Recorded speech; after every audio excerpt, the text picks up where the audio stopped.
গহীন জঙ্গলে এবার রায় অনির্বাণের সম্পর্কের ইতি ঘটলো। হ্যাঁ বন্ধুরা, ভিডিওতে লাইক দিয়ে দেখতে থাকুন। ভয়াবহ এই গহীন জঙ্গলে পথ হারিয়ে যখন অনির্বাণ বারবার করে রায় রায় করে চিৎকার করতে থাকে, ঠিক সেই সময়ে অনির্বাণ সেখানকার বসবাসকারী বাসিন্দাদের কাছে হাত জোর করে অনুরোধ করে বলতে থাকে, যাতে দিদি আপনারা প্লিজ আমাকে যে কোনো মূল্যে একটু সহযোগিতা করুন না।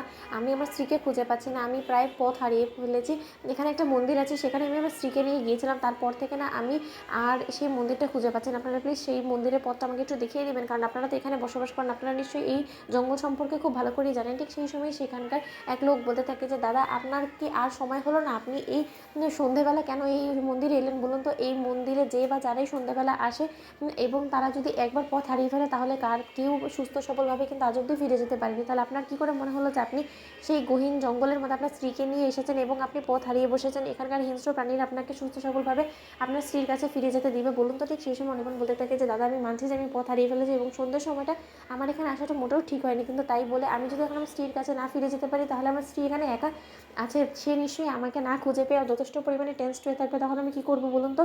আমি তো এখানে কোনো মতো নেটওয়ার্কও পাচ্ছি না যে আমি আমার স্ত্রীকে ফোন করে আমার লোকেশনটা বলবো। ঠিক সেই সময় সেখানকার বাসিন্দারা বলতে থাকে যে, এখানে নেটওয়ার্ক থেকে শুরু করে কোনো কিছুই এখানে কাজে দেবে না, একমাত্র আপনি ঈশ্বরকে ডাকুন, তাহলে একমাত্র কোনো মতো আপনি এখান থেকে বেরোতে পারবেন। কারণ আমরা আপনাকে যতই পথ দেখিয়ে দিই না কেন, কিন্তু তা সত্ত্বেও আমাদের তো জীবনের ভয় আছে। আমরা যদি আপনাকে পথ দেখাতে গিয়ে বিপদের মুখে পড়ে যাই, তাহলে আমাদেরকে কে রক্ষা করবে বলুন তো? আর যে হোক না কেন, আমরা কোনো মতেই আমাদের সংসার সব কিছুকে উৎসর্গ করে দিয়ে আপনাকে বাঁচানোর কথা ভাববো না। আমরাও নিশ্চয়ই সেখানে আমাদের নিজেদের কথা ভাববো। তাই আমি আপনার কাছে হাত জোর করে অনুরোধ করছি যে এই বিষয়ে আমাদের কাছে কোনো রকম কোনো হেল্প আপনি পাবেন না। আপনি বরঞ্চ একটা কাজ করুন, এখানকার লোকাল পুলিশকে ফোন করুন, তারা বরঞ্চ আপনাকে এখান থেকে এসে রেস্কিউ করে নিয়ে যাবে। তখন এই কথা বলে আমার অনির্বাণ বলতে থাকে যে, দাদা আপনি এরকম করে আমাকে নিরাশ করে দিচ্ছেন কেন বলুন তো? আমি এখন যে পুলিশকে কল করবো, সেই নেটওয়ার্কটুকুই তো আমার ফোনে নেই। যদি থাকতো তাহলে তো আমি আমার স্ত্রীকেই কল করতাম, তাই না?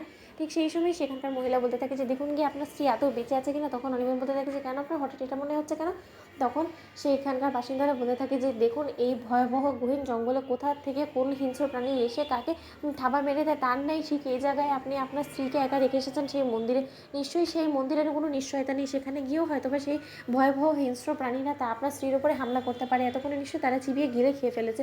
তখন অনির্বাণ চিৎকার করে ওঠে এবং বলতে থাকে যে, রাই আমি তোমার কিচ্ছু হতে দেবো না, তোমার উপরে কেউ আঘাত করতে পারবে না, রাই আমি আসছি তোমার কাছে। ঠিক সেই সময় সেখানকার বাসিন্দারা বলতে থাকে যে, এই ছেলেটার মাথা খারাপ হয়ে গেছে, যতই বোঝানোর চেষ্টা করি না কেন সে নাছোড়বান্দা, সে তার স্ত্রীকে বাঁচানোর কথা ভাবছে। এখানে ও নিজে তো আগে বাঁচুক, তারপরে তো তার স্ত্রীকে বাঁচানোর কথা ভাববে। কিন্তু তার থেকেও বেশি বেটার আমরা বরঞ্চ আমাদের ঘরে ফিরে যাই, কারণ এই সন্ধ্যাবেলা এখানে থাকাটা মোটেও আমাদের জন্য সেফ না। ওর যা ইচ্ছে ও করুক। অন্যদিকে অনির্বাণ যখন দৌড়দৌড়ি করে রাইয়ের কাছে যাওয়ার একটা স্কোপ খুঁজতে থাকে, ঠিক সেই মুহূর্তে রাইও অনির্বাণকে কোথাও না পেয়ে বলতে থাকে যে, অনির্বাণ তাহলে কি এখানেই আমাদের সম্পর্কে সমাপ্তি হয়ে গেল? তো বন্ধুরা, ভিডিওটি ভালো লাগলে সাবস্ক্রাইব করতে ভুলবেন না।